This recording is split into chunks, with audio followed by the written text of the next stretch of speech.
Thanks for stopping by, Pastor. Won't you have a seat? Would you like a cup of coffee? No coffee today. I have other errands to run, so will not be able to stay long. But I will sit down for a few moments. I won't delay what I have to say. Our treasurers have informed me that you have not been submitting a tithe check in the collection plate for several Sundays. Is there a problem? Well, yes, there's a prob. You do know that Malachi 3:10 says to bring all the tithes into the storehouse, do you not? I do. Now, I know what you are going to say. You are going to say that the storehouse was destroyed in AD 70, but what you fail to realize is that the local church is the storehouse today. Actually, that is not what I was going to say at all. So, if it isn't that the storehouse was destroyed, why haven't you been submitting your tithe check in the collection plate as you used to do? Well, the truth is, after hearing your last sermon on tithing, I decided that I would not participate in the church leadership team making themselves thieves. Wait! Thieves? What? How?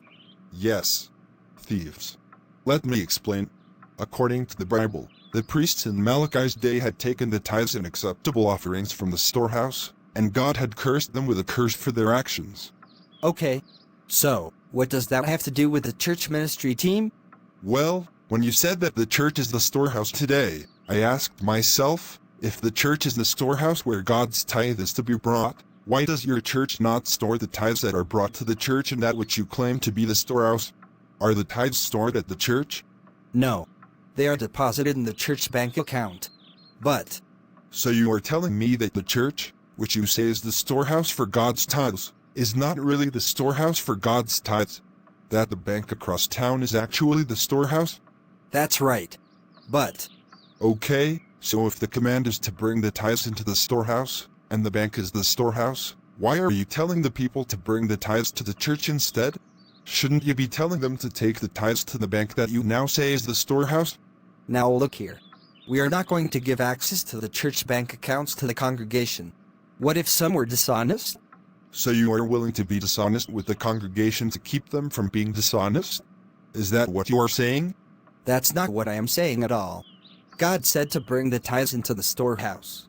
The church is the storehouse where the tithes are to be brought.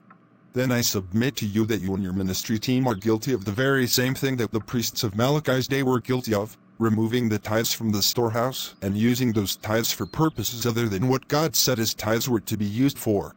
God said in his word that the tithes were for the Levitic tribe. Do you know what the responsibilities of the Levitic tribe were? They were doorkeepers. They were musicians. They were the janitorial staff of the temple. Tell me, are you giving part of these tithes to the doorkeepers, musicians, and janitorial staff at the church? Are any of those on the church staff even descendants of the biblical patriarch Levi, the rightful owners of the congregation's tithes? I'm sorry I stopped by. I can see you are unteachable. Perhaps it is best that you find another fellowship to attend. One that believes as you do. One that tickles your ears. So, you are kicking me out of the church based on my exposing a lie that is being taught in the church? Pastor, your false doctrine of the church being the storehouse where God's tithe is to go has been exposed.